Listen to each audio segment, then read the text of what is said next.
Yesterday when I went to my polling station, there were these three guys standing behind me, and I saw them holding a little bicarb container, bicarbonate of soda.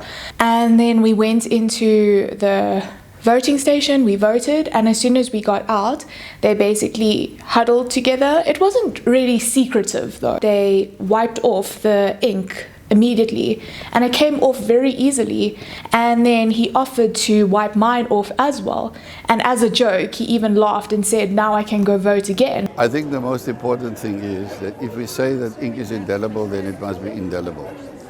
So we're going to have to look at it as the IEC very carefully and make sure that the quality of the ink that is given is used properly.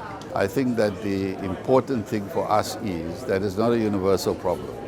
It's not that everybody, some people are still walking around with the ink on their fingers, and others have managed to get it off through the domestos and some other substance, chemical substance and so on. So some people have really gone out of their way to make sure that they can prove that it's not there anymore. I went to the kitchen, grabbed the domestos, I didn't even have to rub, it just absolutely just disappeared. Then I decided to go back to my voting station. Went to the voting station, explained to the presiding officer what is the concern. He then checked, scanned, and there it was.